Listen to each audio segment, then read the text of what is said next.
Mes parents ont donné 6,9 millions d'euros à mon frère. Moi? Juste la vieille bagnole de grand-père. Ça te convient mieux, a lancé maman en ricanant. Tous les enfants ne sont pas une bénédiction. Puis l'avocat a ouvert la dernière lettre de grand-père, son sourire s'est éteint. Et il a passé un seul coup de fil. Je m'appelle Marcélie. À la lecture du testament de mon grand-père, mes parents ont ri en tendant à mon frère près de 7 millions d'euros. Puis ils se sont tournés vers moi et m'ont jeté un jeu de vieilles clés de voiture. Ma mère a simplement souri et dit, c'est plus ton genre. J'aurais dû partir, mais quand l'avocat a sorti une dernière lettre, son sourire s'est éteint. Elle m'a traité d'erreur. Mais ce jour-là, elle a réalisé quelle sorte d'erreur j'étais vraiment. Avant de plonger dans l'histoire, dites-moi, à quelle heure écoutez-vous et d'où êtes-vous connecté? Car c'est ici que tout s'effondre. Et croyez-moi, ça ne fait que s'assombrir à partir de maintenant. Je n'avais pas mis les pieds dans le domaine familial depuis plus de 10 ans. Remonter cette longue allée incurvée, c'était comme conduire dans le souvenir de quelqu'un d'autre, quelqu'un que je reconnaissais à peine. Les haies étaient taillées à la perfection. La fontaine gargouillait toujours comme lorsque j'étais un garçon qui se faufilait dehors avec des sandwichs au beurre de cacahuètes, espérant que grand-père bricolerait dans le garage. Sauf que cette fois, il n'y avait pas d'odeur d'huile de moteur dans l'air, juste du parfum, de l'eau de Cologne et une épaisse couche d'arrogance. La porte d'entrée a grincé avant même que je puisse frapper. Sterling se tenait là, les bras ouverts, ce sourire narquois caractéristique plaqué sur son visage. « Tiens, si ce n'est pas le mécano prodigue, dit-il. » J'ai ignoré la pique et suis passé devant lui. Le hall d'entrée n'avait pas changé.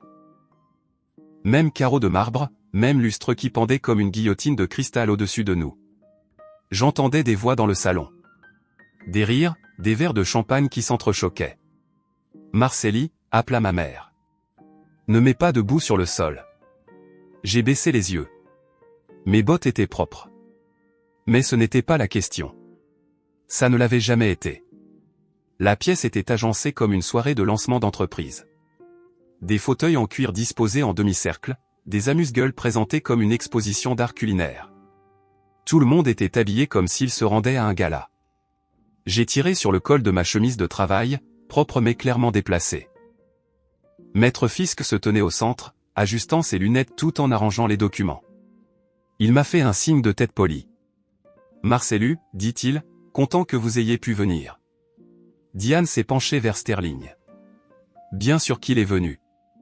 Il y a de la nourriture gratuite. » J'ai pris un siège à l'arrière, loin de la lumière centrale, et j'ai gardé les yeux fixés sur la cheminée où le portrait de grand-père était toujours accroché. Stoïque, doux, avec ce même sourire en coin. Maître Fisk s'est raclé la gorge et a commencé la lecture.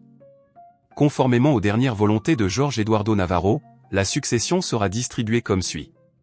Sterling s'est penché en avant, les bras croisés en signe de victoire avant même que la guerre n'ait commencé. À Sterling Navarro, poursuivit Maître Fisk, la somme de 6,9 millions d'euros en actifs liquides, ainsi que le contrôle total des droits de vote du Trust familial Navarro, et par la présente accordée.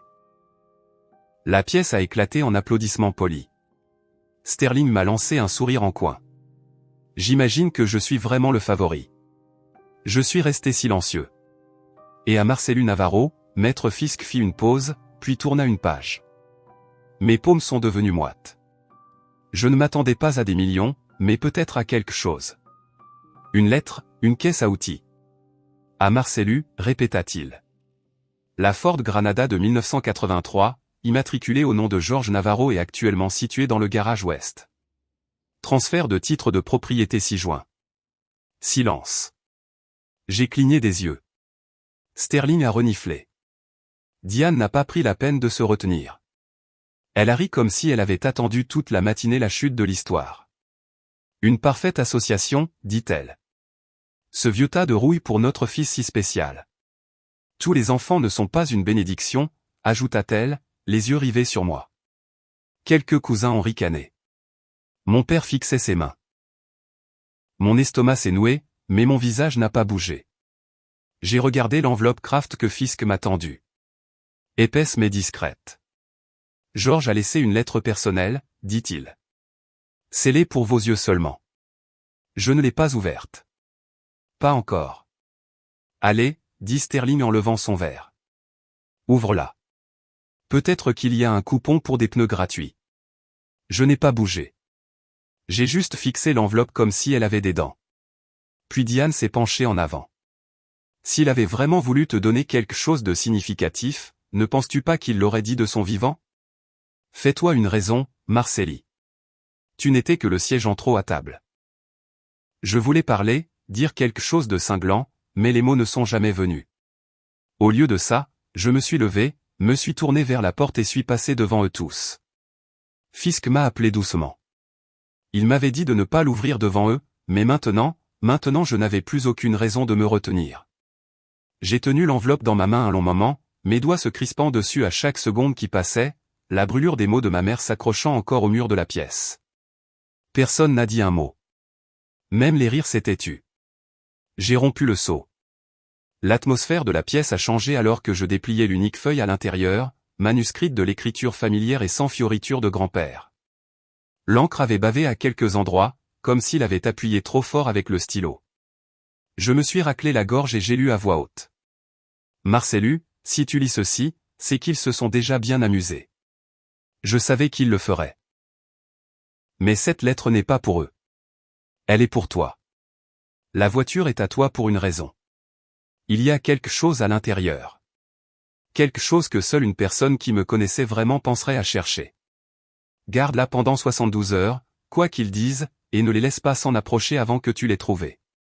Je n'ai confiance qu'en toi. Papy. J'ai arrêté de lire. Un silence lent s'est installé dans les coins de la pièce, comme si même le plancher ne savait plus comment grincer sous ce genre de silence. Sterling a ricané à voix basse. Ce vieil homme adorait les énigmes. Il a probablement caché un cigare dans la boîte à gants et a appelé ça un trésor. Les yeux de Diane se sont tournés vers Maître Fisk. Vous ne prenez pas ça au sérieux, n'est-ce pas? C'est sornette sentimentale. Maître Fisk a ajusté ses lunettes avec un calme étudié. La clause est valide. Monsieur Navarro a soumis un addendum scellé au tribunal des successions une semaine avant son décès. La lettre le confirme. Elle a ricané. C'est une voiture d'occasion avec de mauvais amortisseurs, pas un secret d'État. C'est contraignant en vertu de la loi de l'État, répondit Maître Fisk, le ton neutre. Mon père a finalement parlé, à peine plus fort qu'un murmure. Peut-être qu'il voulait juste donner à l'as quelque chose de personnel. Diane a agité la main en l'air comme pour chasser une mouche. Oh, s'il te plaît, Harold. Le sentimentalisme ne l'emporte pas sur la stratégie. Je me suis levé lentement, glissant la lettre dans son enveloppe et la plaçant soigneusement dans la poche de ma veste. Sans un mot, j'ai tendu la main vers Maître Fisk. Il n'a pas hésité. Il a laissé tomber les clés dans ma paume. Leur poids m'a surpris. Je me suis retourné et me suis dirigé vers la porte. Diane m'a appelé, la voix dégoulinante de dédain. S'il y a quoi que ce soit de valeur dans cette voiture, c'était une erreur et ça appartient toujours à cette famille. Je ne me suis pas retourné. Alors, j'imagine que j'en fais toujours partie, après tout. Je suis sorti. L'air semblait différent, plus frais, comme si la chaleur du Texas s'était enfin retirée un instant juste pour me laisser respirer. Le garage se trouvait derrière la maison, après le jardin que Diane ne faisait entretenir que par des paysagistes. J'ai déverrouillé la porte latérale et l'ai poussée. L'odeur m'a frappé en premier. L'huile, la poussière, le vieux cuir et le temps. La voiture était là, exactement comme je m'en souvenais, la Ford Granada de 1983. La peinture était passée, quelques bosses du côté conducteur, et le capot légèrement entrouvert comme si elle avait encore quelque chose à dire. Je me suis glissé dans le siège. Le tissu était déchiré le long des coutures, mais je me sentais toujours chez moi. J'ai passé mes doigts sur le tableau de bord et, sans réfléchir, j'ai tourné la clé. Le moteur a toussé une fois, deux fois, puis a rugi à la vie, bruyant, inégal, comme s'il avait quelque chose à prouver. En sortant du garage et en tournant sur la route principale, j'ai vu Sterling debout près de la fenêtre, un verre de champagne toujours à la main. Son sourire narquois s'était estompé. Diane se tenait derrière lui, les lèvres pincées. Ils m'ont regardé disparaître. J'ai conduit sans musique. Les bruits du moteur suffisaient. Le doux cliquetis des pièces desserrées, la vibration dans le volant, le connement à chaque changement de vitesse. Tout cela me ramenait au week-end que je passais sous ce capot avec grand-père, les mains tachées d'huile et tout le reste. J'ai garé la voiture devant mon petit duplex du côté et j'ai coupé le moteur. Il m'a fallu encore 5 minutes, juste assis là, avant de me souvenir de la lettre. Il avait dit qu'il y avait quelque chose à l'intérieur. J'ai ouvert la boîte à gants. Rien au début, juste un vieux manuel de réparation et quelques reçus froissés. Mais caché dans le coin arrière, derrière la doublure, j'ai repéré un bout de papier. J'ai tendu la main et j'ai sorti un Polaroid délavé. C'était nous, moi et grand-père, debout à côté de cette même voiture. Je devais avoir 10, peut-être 11 ans. Nous tenions tous les deux la même clé rouillée. J'avais l'air si fier sur la photo.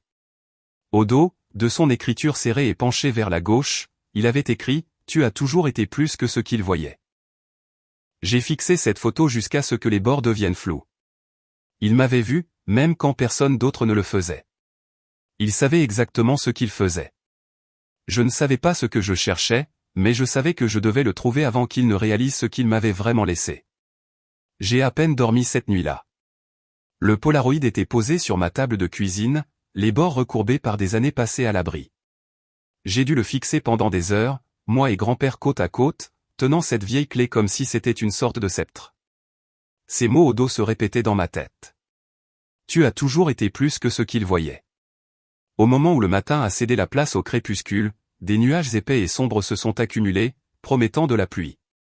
Je me suis fait un sandwich rapide, j'ai attrapé ma sacoche à outils et je suis retourné au garage. L'endroit semblait plus lourd sous la lumière de l'orage, les murs suintant l'humidité, l'air épais de souvenirs et d'huile. J'ai allumé l'ampoule du plafond, sa faible lueur jaune repoussant à peine l'obscurité. La Granada attendait, comme elle l'avait toujours fait, tel un vieil ami têtu. J'ai soulevé le capot, resserré quelques boulons par habitude, mais mon esprit n'était pas sur le moteur. Il était sur cette lettre. Quelque chose que seule une personne qui me connaissait vraiment penserait à chercher. Grand-père ne gaspillait jamais ses mots. Après quelques heures à ramper sous le châssis, couvert de poussière et de graisse, j'ai remarqué quelque chose d'étrange sous le plancher du côté conducteur. Un contour rectangulaire trop symétrique pour être d'origine. J'ai tapoté dessus avec le bout de ma clé à douille. Creux. Il était scellé par 4 boulons rouillés, du genre que grand-père utilisait sur tout ce qu'il ne voulait pas qu'on touche. J'ai pris mon temps pour les enlever. Je ne voulais pas endommager ce qu'il y avait à l'intérieur. Le panneau s'est ouvert en grinçant, révélant un paquet enveloppé dans un sac en plastique. Je l'ai sorti lentement, le cœur battant comme si je volais dans un musée, et à l'intérieur se trouvait un grand livre relié en cuir, rigide au dos, usé sur les bords. Je l'ai posé sur l'établi, j'ai pris une profonde inspiration et j'ai ouvert à la première page. C'étaient toutes des transactions manuscrites, des noms, des adresses, des notes dans l'écriture inclinée de grand-père. Plus je tournais les pages, plus je devenais mal à l'aise. Des dates remontant à 25 ans, marquées par des retraits suspects. Les mêmes noms encore et encore. Harold, Diane, Sterling. Pas des dépenses professionnelles, pas des salaires. Des dépenses personnelles, de grosses sommes. Page après page, le livre documentait ce qu'ils avaient pris à l'entreprise de grand-père. Silencieusement, lentement, constamment. J'ai eu la nausée. Vers la fin, scellé entre 2 pages avec du ruban adhésif jauni, se trouvait un document séparé, dactylographié, notarié et signé. La signature de grand-père en bas a sauté aux yeux comme une gifle. La mienne aussi. J'avais 13 ans quand je l'ai signé. À l'époque, il avait dit que c'était juste un contrat d'entraînement pour apprendre comment fonctionnaient les affaires. J'avais complètement oublié. Le titre disait « Transfert de propriété partielle, Navarro Auto Group Holdings ». La formulation était claire. Grand-père m'avait vendu une participation minoritaire 20%. Le prix, 1 euro, légal, attesté et daté de 6 ans avant son décès. Mais il n'avait jamais été enregistré. Mes mains tremblaient. Je suis retourné à la dernière page du grand livre. Là, d'une écriture soignée, se trouvaient les mots « S'ils essaient un jour de t'effacer, fiston, ceci te ramènera. La force tranquille l'emporte. » Je me suis essuyé les mains et j'ai attrapé mon téléphone. Maître Fisk a répondu à la 2e sonnerie. Maître Fisk, dis-je. J'ai trouvé quelque chose. J'ai tout expliqué. Le panneau, le grand livre, le transfert. Il y eut un long silence à l'autre bout du fil. Le document est-il signé et attesté, demanda-t-il, la voix tendue. Oui, je crois que je me souviens aussi de la femme. Elle travaillait à l'ancien bureau de notaire sur Airline Drive. Cet endroit a brûlé en 2009, murmura-t-il. Mais le registre du greffier pourrait encore exister dans les archives du comté. Pensez-vous qu'il est valide? Je devrais l'examiner moi-même, bien sûr. Mais Marcellus, si c'est authentique, ça change tout. J'ai regardé par la fenêtre du garage. Le vent se levait. Le tonnerre grondait au loin. Je vous l'apporte à la première heure demain matin. Avant que je puisse raccrocher, une sonnerie a retenti. Messagerie vocale. Un nouveau message. C'était Sterling. Sa voix était faussement douce. Et, petit frère. Toujours en train de jouer au mécanicien. Tu sais que cette guimbarde ne se transformera pas en château, hein? Je pensais juste te le rappeler avant que tu ne sois trop à l'aise. Je l'ai effacé sans l'enregistrer. Puis mon téléphone a de nouveau vibré. Un SMS de Diane. Diane, quel que soit le jeu auquel tu joues, ça s'arrête maintenant. Tu te ridiculiseras avant de nous faire du mal. Je n'ai pas répondu. Au lieu de cela, je me suis laissé glisser sur le sol en béton, le dos contre le mur, le grand livre sur mes genoux. Tout a commencé à prendre sens. Les longues réunions dont j'étais exclu. Les dîners de famille où Sterling était félicité pour des idées que j'avais suggérées des années plus tôt. La fois où grand-père a cessé de se présenter au vote du conseil d'administration. Il savait. Il avait planifié ça depuis longtemps. La pluie a finalement éclaté, tapotant contre le toit en tôle à un rythme régulier. J'ai fermé les yeux, laissant tout cela me submerger. Et tout à coup, un autre souvenir a fait surface, un auquel je n'avais pas pensé depuis des décennies. J'avais 13 ans. Sterling avait eu une nouvelle voiture pour son anniversaire. Je nettoyais le bureau de grand-père quand j'ai trouvé un chèque posé sur le bureau, à l'ordre de Sterling. 10 000 € du compte de l'entreprise.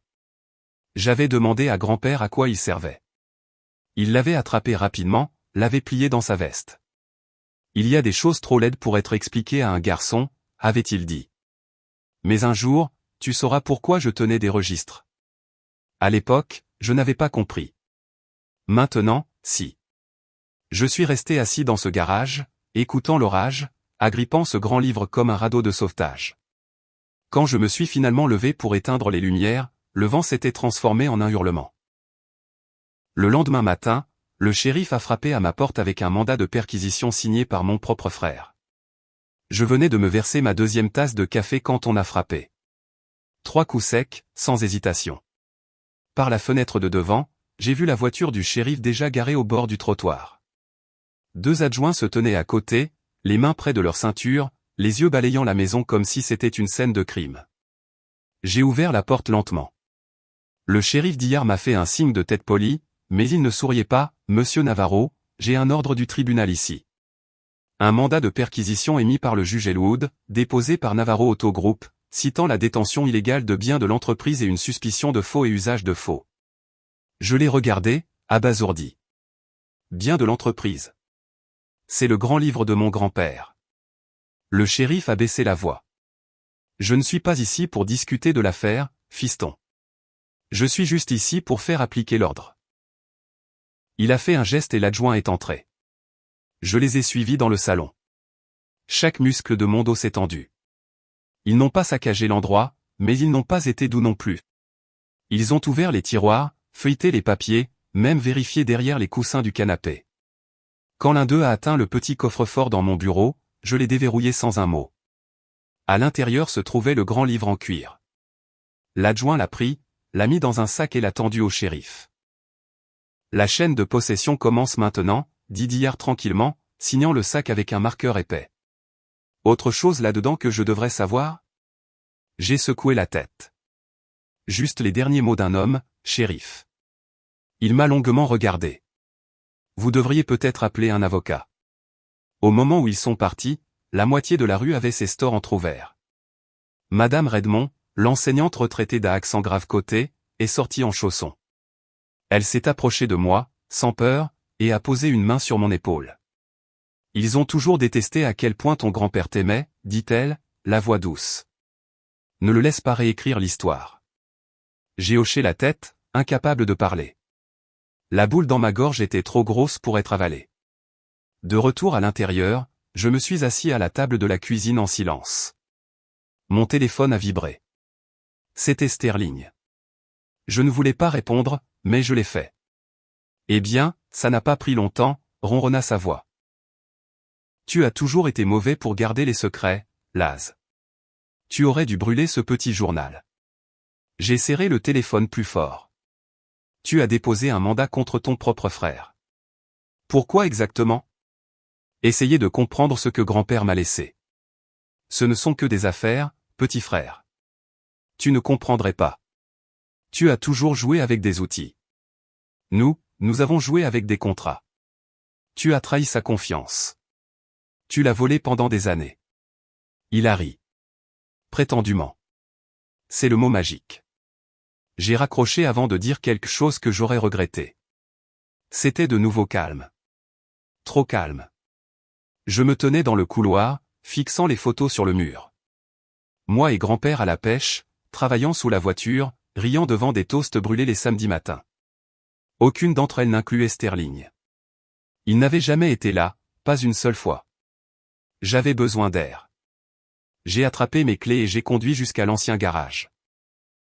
Le ciel était encore couvert, la brise épaisse de la pluie résiduelle. Je me suis garé, j'ai déverrouillé la porte latérale qui grinçait et je suis entré. Le silence était différent ici, moins vide, plus sacré. Je me suis assis sur le siège conducteur de la Granada. L'odeur de vinyle vieilli et d'huile de moteur m'a accueilli comme un vieil ami. J'ai jeté un coup d'œil vers le plancher, l'endroit d'où j'avais tiré le grand livre. Le compartiment était toujours ouvert, un rappel silencieux de ce qui avait été pris. Mon téléphone a de nouveau vibré. Un message de Maître Fisk. Maître Fisk, ça vient de devenir moche. Ils agissent vite. Leur but est de vous enterrer avant l'audience. J'ai expiré lentement. Peut-être qu'ils le pouvaient. Peut-être que le juge croirait la version de Sterling. Après tout, il portait la cravate, conduisait la Jaguar, avait le conseil d'administration derrière lui. Que avais-je? Une clé, une voiture, quelques morceaux de papier. Mes pensées ont tourbillonné. Peut-être que je n'étais pas fait pour ce combat. Peut-être que j'étais juste le fils de rechange après tout. Celui que tout le monde oubliait à Noël. Celui qui recevait un vélo d'occasion pendant que Sterling avait le nouveau avec des vitesses et un klaxon. Peut-être. Mais alors j'ai entendu la voix de grand-père dans ma tête à nouveau. Clair comme le jour. Celui qui crie le plus fort dans la pièce est généralement le plus faible. Laisse-le crier. Toi, écris tout. Il savait qu'il ferait ça. Il l'avait prévu. Je me suis redressé, j'ai agrippé le volant. Je n'avais pas fini. Loin de là. Puis, juste au moment où j'atteignais la boîte à gants, j'ai entendu un léger clic venant du tableau de bord. Un panneau étroit s'est ouvert, si subtil que je l'aurais manqué si je n'avais pas regardé. À l'intérieur, reposant dans une petite rainure, se trouvait une cassette. Une étiquette délavée écrite de la main tremblante de grand-père, pour Marcellus. À jouer seulement s'ils viennent pour le sang. J'ai tendu la main lentement et j'ai soulevé la cassette du tableau de bord, la retournant dans ma main. L'écriture était indubitable, délavée, mais forte. Pour Marcellus. À jouer seulement s'ils viennent pour le sang. Je me suis rassise sur le siège du conducteur, le cœur battant à tout rompre. La Granada n'avait plus de lecteur de cassette, mais mon atelier en avait un.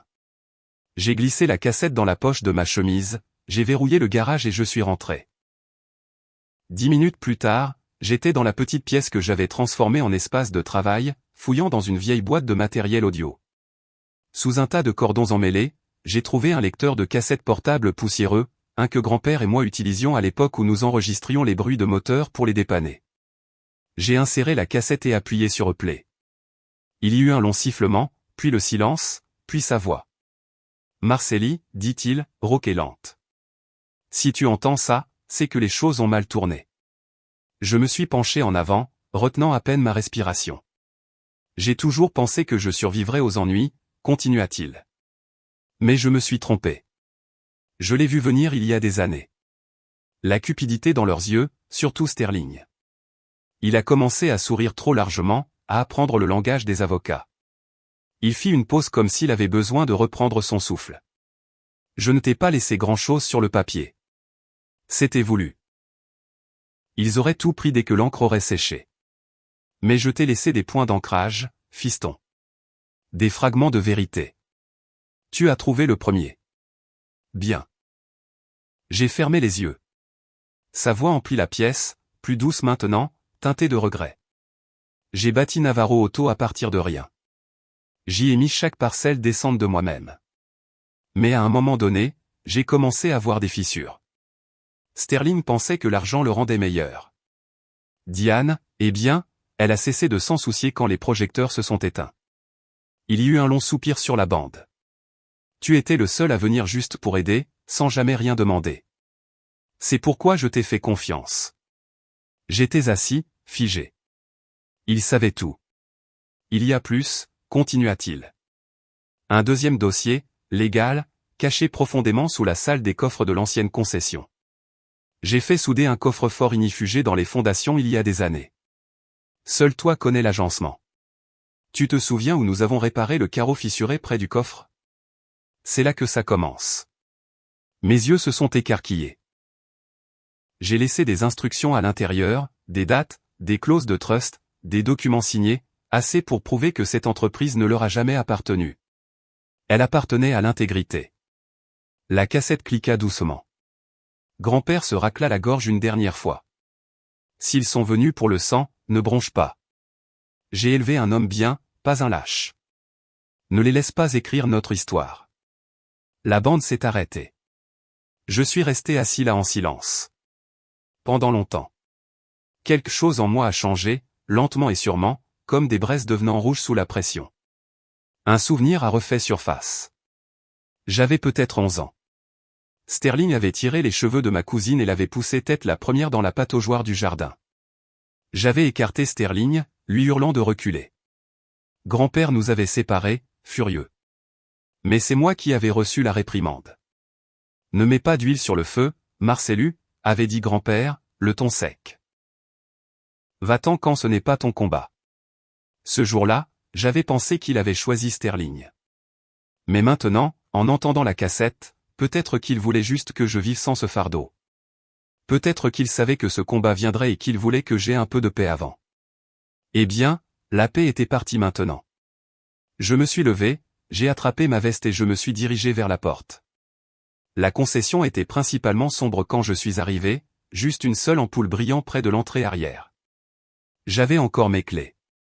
Ils n'avaient pas encore changé les serrures.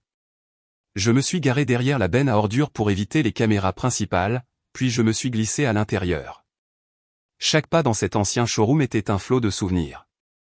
Les essais de voiture avec grand-père, la paperasse tard dans la nuit, l'odeur de café et de pneus. Je me suis dirigé vers la salle des coffres. L'air y était plus frais. Toujours agenouillé, j'ai tracé l'endroit près de l'ancien coffre-fort, le carreau de linoléum que nous avions remplacé une fois après une petite inondation. Mes mains ont bougé par instinct, soulevant le bord, carreau par carreau. Puis mes doigts ont heurté quelque chose de froid, plat, solide. De l'acier. J'ai appuyé ma paume contre. Grand-père ne leur faisait pas confiance non plus. Ma respiration formait de la buée dans l'air alors que je restais accroupi là. Le bout de mes doigts reposait sur le bord froid de l'acier. La poussière s'accrochait à mon jean, et l'odeur de vieux béton et d'huile de machine emplissait la pièce, tout comme lorsque grand-père et moi réparions des alternateurs cassés côte à côte. Je me suis levé lentement, j'ai attrapé le démonte-pneu dans le coin et je l'ai coincé sous le rebord du panneau d'acier exposé. Il a grincé, résistant d'abord, puis a cédé avec un bruit sec et métallique. En dessous se trouvait un coffre-fort inifugé, soudé dans la dalle comme s'il avait toujours été là. La clé, bien sûr, était collée sous le couvercle. Grand-père ne laissait jamais rien au hasard. J'ai déverrouillé la boîte et les charnières ont gémi lorsque je l'ai ouverte. À l'intérieur, un épais dossier Kraft relié par une ficelle, une petite pochette en velours, une note. J'ai d'abord attrapé l'enveloppe. Mon nom y était inscrit, rien d'autre. L'écriture correspondait à celle de la cassette. J'ai déplié le papier, le cœur battant. Marcelli, si tu lis ceci, tu as fait ce qu'il n'aurait jamais cru que tu ferais. Tu as regardé plus loin. Bien. Ce trust a été rédigé en privé, en dehors de la succession, avec pleine intention. À l'intérieur, tu trouveras ton nom là où il a toujours appartenu. Tu es le successeur de mon trust personnel. Mais sois prudent. Ce papier ne peut pas te protéger s'il trouve un moyen de salir ton nom. Si un tribunal te discrédite de quelque manière légale que ce soit, ce trust reviendra par défaut à la prochaine lignée de sang vivante. Je sais que ça semble cruel, mais j'avais besoin d'une alarme incendie. S'ils essaient un jour de t'entraîner dans leur chute, je voulais un système d'alerte en place. Ne te bats pas selon leurs règles. Fais en sorte qu'ils montrent au monde qui ils sont. Je suis resté assis là un long moment, fixant ces dernières lignes. Fais en sorte qu'ils montrent qui ils sont. J'ai parcouru les documents, page après page de déclarations notariées, de formulaires de transfert, de titres de propriété. Tout était là. 49% de Navarro Auto, 3 propriétés et une clause sur les restrictions de liquidité, tout au nom de mon trust. Attesté, tamponné, daté de 5 ans avant l'AVC de grand-père. Mais ensuite j'ai trouvé la clause. Déclencheur par défaut. Si Marcelu Navarro est discrédité par une décision de justice, une fraude légale ou un jugement lié au caractère, le trust est transféré à la prochaine lignée familiale directe. Sterling, ce serpent suffisant, savait. J'ai serré le dossier si fort que mes articulations ont craqué. La fausse accusation de faux n'était pas seulement une vengeance mesquine. C'était un coup aux échecs. S'il gagne au tribunal, si ne serait-ce qu'un seul juge se range à ces absurdités, je perds tout ce que grand-père voulait que je porte. Ma tête tournait. Je devais confirmer ce que je voyais. Je me suis levé, j'ai refermé le coffre-fort et j'ai remis les carreaux grossièrement par-dessus. J'ai quitté la salle des coffres de la même manière que j'étais venu, je me suis glissé par la porte latérale et j'ai conduit directement jusqu'à la maison. Il était plus de minuit, mais je m'en fichais. J'ai sorti les documents, les ai scannés et j'ai appelé Maître Fisk depuis le téléphone de mon atelier. Il a décroché après quelques sonneries, la voix ensommeillée. « Ça va, Marcelu ?» ?»« Je l'ai trouvé, dis-je. L'autre trust. » Grand-père l'avait soudé dans la concession. Une longue pause. Puis, était-il signé? Oui. 2 notaires, il y a 5 ans. Non, Donat Bisley et Georges Minet. Mon garçon, dit-il, sa voix passant de groggy à alerte. Ce sont les deux mêmes qui ont notarié le testament de vie de votre grand-père. Et tous deux travaillaient sous le panel d'examen étendu de notre cabinet. S'ils ont signé ce trust, il est aussi valide que n'importe quoi au Capitole. Le soulagement m'a envahi, mais seulement pour une seconde. Il y a une clause, dis-je. Je l'ai lu à voix haute. Son silence fut une réponse suffisante. Il les a appâtés, dit Fisk tranquillement. Il voulait un fil-piège, quelque chose qui les forcerait à agir, mais maintenant il est en train de tic-taquer dans votre main. J'ai hoché la tête, même s'il ne pouvait pas me voir. Qu'est-ce que je fais? Vous ne pouvez pas les laisser définir le récit, dit-il. Si cela sort dans les journaux de la mauvaise manière, ou si un juge voit le grand livre avant que nous ne le vérifions, vous êtes fichus. Je sais, murmurai-je. Il hésita. Vous avez besoin de plus que des avocats maintenant. Vous avez besoin d'yeux et d'un levier. Je l'ai remercié, j'ai raccroché et je me suis assis en silence. Mes mains tremblaient, non pas de peur, mais de quelque chose de plus lourd. Il voulait que je m'épuise, que je me soumette et que j'accepte ma place. Le fils de rechange, le fils silencieux, celui qui s'en va. J'ai regardé la vieille caisse à outils de grand-père. Dessus, il y avait une photo, une que je n'avais pas touchée depuis des années. Moi, environ 15 ans, couvert d'huile. Grand-père avait la main sur mon épaule.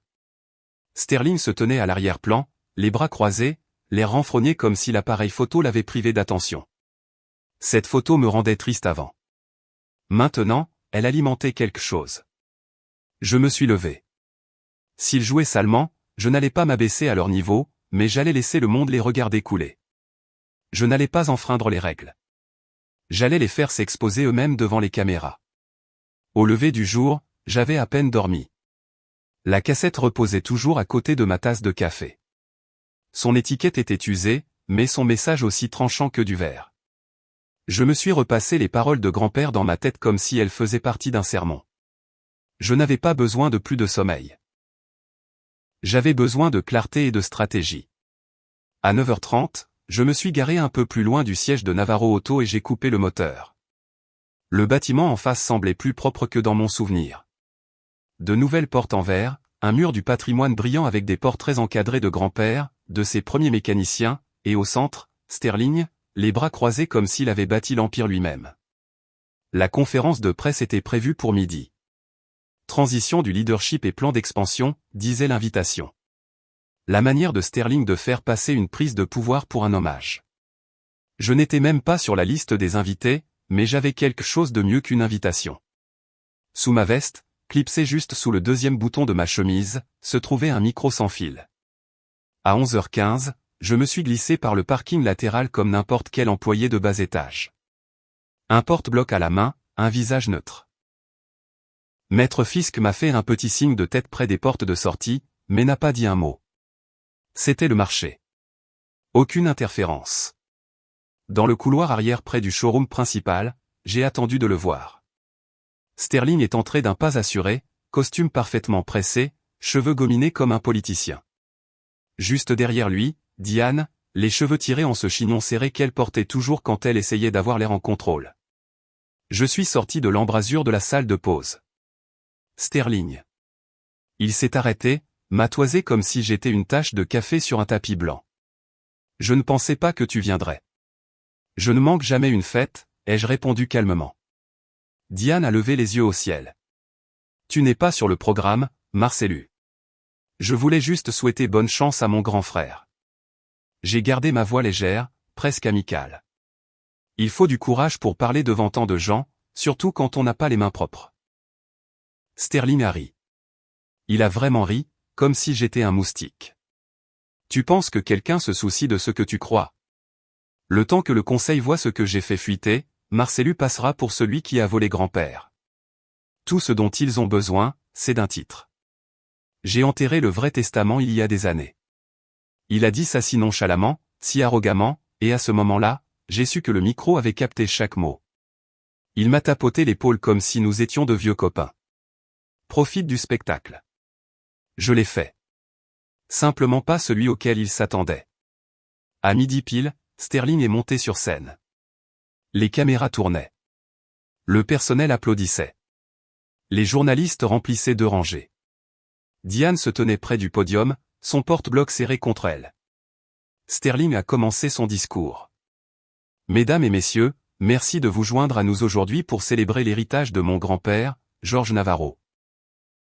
Il a continué sur l'expansion, la nouvelle vision du leadership et l'intégrité, un mot qui a failli m'étouffer. 10 minutes plus tard, j'ai remonté l'allée latérale, lentement et sûrement. La salle l'a remarqué, des murmures se sont élevés. Sterling m'a vu au milieu d'une phrase. Je n'ai pas attendu qu'il s'arrête. J'ai pris le micro de son pied comme s'il m'appartenait. Merci pour l'accueil chaleureux, dis-je, ma voix résonnant dans les haut-parleurs. Avant de continuer, j'aimerais vous faire écouter quelque chose. Juste un court enregistrement, une conversation de ce matin. Puis j'ai appuyé sur la télécommande dans ma poche. La voix de Sterling a rempli la pièce. Le temps que le conseil voit ce que j'ai fait fuiter, Marcellus passera pour celui qui a volé grand-père. J'ai enterré le vrai testament il y a des années. Silence de mort, puis des halètements. Quelques appareils photo ont cliqué. Sterling était figé. Visage vide. Diane avait l'air d'avoir avalé de la glace. J'ai laissé l'audio se terminer, puis j'ai ajouté, ça, ce n'est pas un héritage. C'est de la fraude.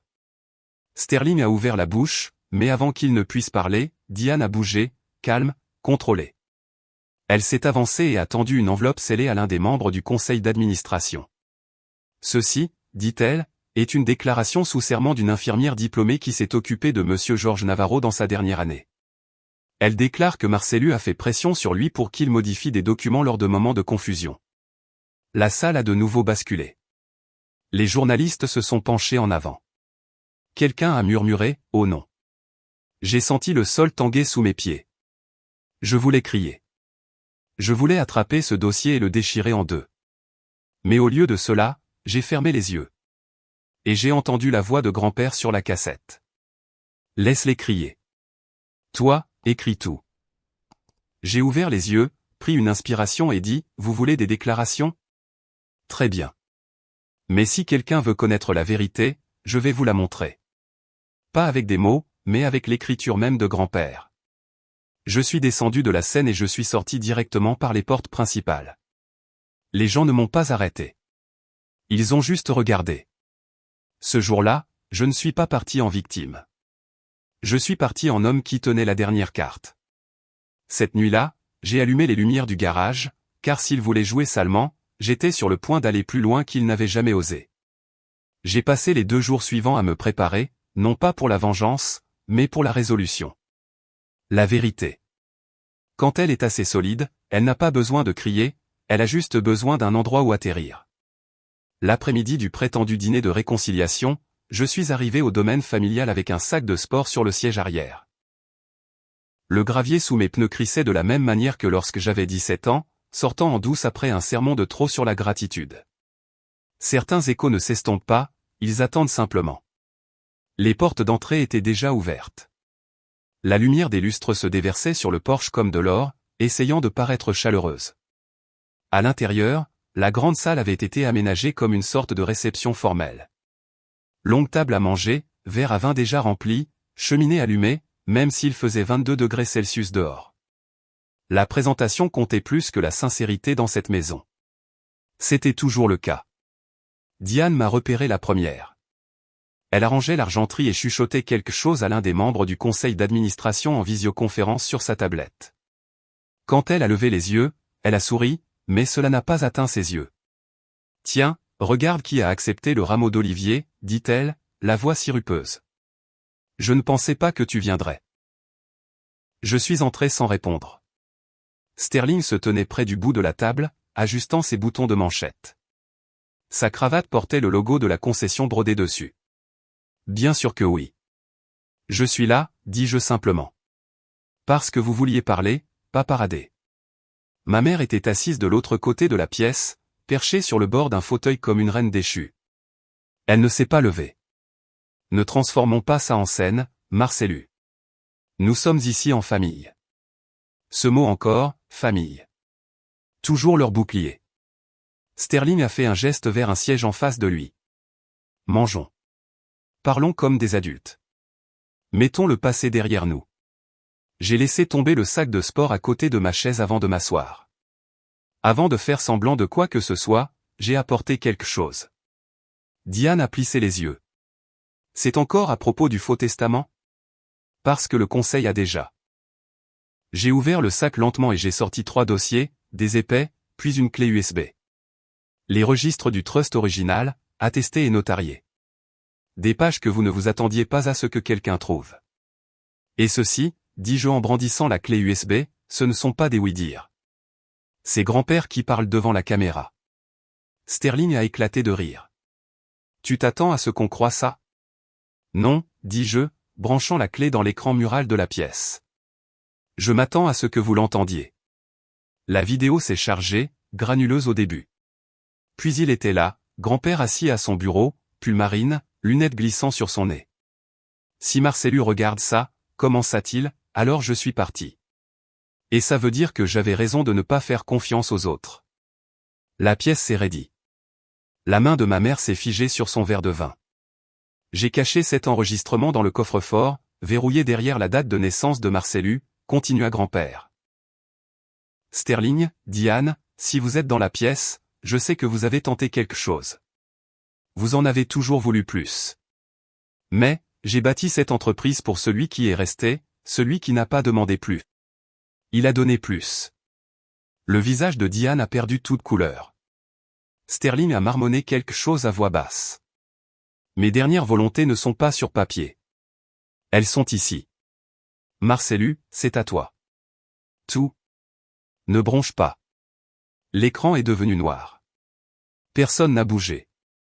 Même le feu derrière nous semblait se calmer. J'ai regardé Sterling. Tu as essayé de m'effacer. Voyons comment tu te caches de grand-père. Diane a attrapé son verre de vin, mais ses doigts tremblaient.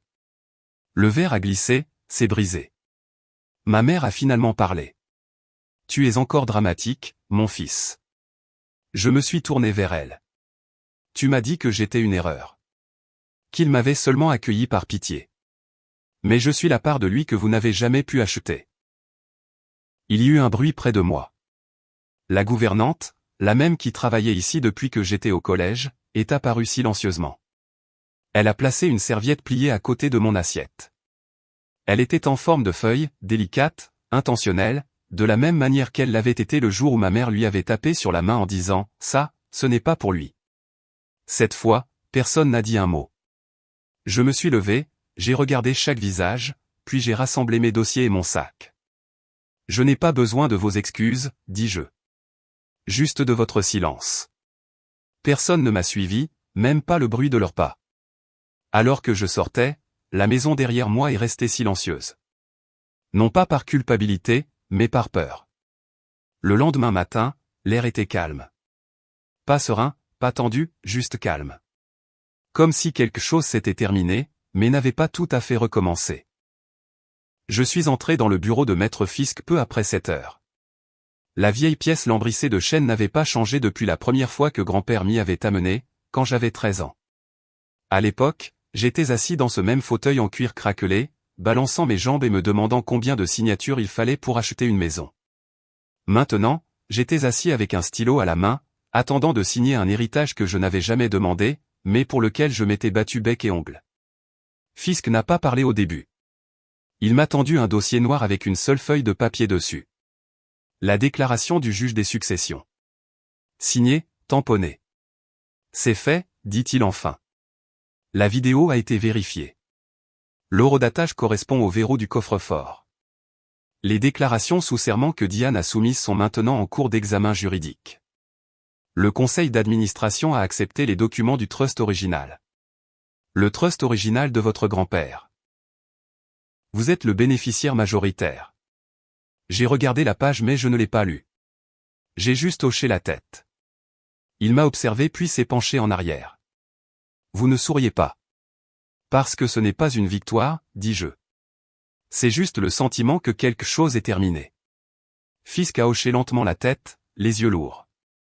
Parfois, la conclusion n'est rien d'autre que ça. Il a attrapé une autre enveloppe. L'équipe juridique de Sterling et Diane s'est retirée discrètement hier soir. Ils savent que c'est fini. Ils ne contesteront pas leur rupture de confiance fiduciaire. C'était trop évident. Même leurs avocats ne toucheront pas à ça maintenant. J'ai signé là où il m'a indiqué. Pas de photos, pas de discours. Quand il m'a demandé si je voulais publier un communiqué de presse, j'ai secoué la tête. Non. Laissez-les se demander. Laissez le silence parler pour moi. 20 minutes plus tard, j'arrivais au vieux garage de grand-père. Le bâtiment se trouvait derrière le domaine principal, oublié de la plupart, intact depuis le jour de son décès. Je me suis garé devant, j'ai déverrouillé le loquet rouillé et j'ai fait glisser la porte. Sa Buick de 1972 reposait toujours dans l'ombre, couverte d'une bâche bleue poussiéreuse. Je l'ai retirée lentement. Le chrome a capté la lumière du matin. J'ai ouvert la portière côté conducteur et j'ai laissé le cuir usé respirer. L'odeur m'a frappé comme un souvenir que je ne savais pas avoir gardé. Café, savon au pain, graisse de moteur, et cette légère trace de menthe poivrée qu'il gardait toujours dans la boîte à gants. J'ai fouillé dans mon manteau et j'ai sorti la photo. Celle que j'avais trouvée des semaines auparavant. Celle qui avait déclenché cette tempête. Grand-père debout, son bras autour de moi, tous deux souriant devant cette même voiture. J'ai ouvert le coffre et placé la photo dans le coin de la boîte à gants. Puis j'ai ajouté autre chose, la serviette en lin, pliée en une feuille parfaite. Je l'ai aplatie et l'ai posée à côté de la photo. Ce qui était autrefois un symbole d'exclusion avait trouvé sa place à côté du souvenir de l'homme qui ne m'avait jamais traité comme une erreur. Je me suis glissé sur le siège avant. Le volant me semblait plus grand que dans mon souvenir. Je n'ai pas démarré le moteur. Je suis juste resté assis là, les mains posées là où les siennes l'avaient été. Mon téléphone a vibré. Maman. J'ai fixé l'écran. Il a sonné une fois, 2 fois. Puis je l'ai laissé s'éteindre en silence. Je n'avais plus besoin de ces mots. Je me suis penché en arrière, les yeux sur la poussière flottant dans la lumière du soleil. C'est drôle comme c'était calme maintenant. Pas seulement dans la pièce, mais dans ma poitrine. Tout ce temps, je pensais me battre pour ma place à leur table. Il s'est avéré que je taillais la mienne. Les gens disent toujours que la famille, c'est tout. Mais peut-être que c'est le mensonge qui fait le plus mal. Certains enfants sont élevés pour hériter. D'autres, pour être oubliés. Et puis il y a le genre rare, ceux comme moi, qui s'élèvent parce que quelqu'un a cru en eux, même quand personne d'autre ne le faisait. Grand-père n'a jamais eu besoin de dire les mots. Il les a simplement laissés sur une cassette, dans un trust, dans la boîte à gants d'une voiture à laquelle il savait que je reviendrais. J'ai fermé le coffre doucement, la serviette en forme de feuille reposant à l'intérieur. Pas de vengeance, pas de discours final. Seulement le silence et la paix. Parce que parfois, c'est toute la justice dont vous avez besoin. Et alors que je retournais vers la porte du garage, laissant le soleil frapper mes épaules, j'ai senti quelque chose changer. Pas dans le sol. En moi. Les gens disent que la famille, c'est tout. Mais parfois, c'est le silence qu'ils laissent derrière eux qui vous dit qui vous a vraiment vu. Grand-père l'a fait. C'est suffisant. Mais juste au moment où je pensais que la guerre était finie, une lettre est arrivée. Le cachet de la poste indiquait le Montana. Daté de 2 ans avant la mort de grand-père. Merci d'avoir regardé jusqu'au bout. Si cette histoire vous a touché, n'oubliez pas de liker, de vous abonner et de partager. Et surtout, dites-nous ce que vous en pensez en commentaire, on adore vous lire.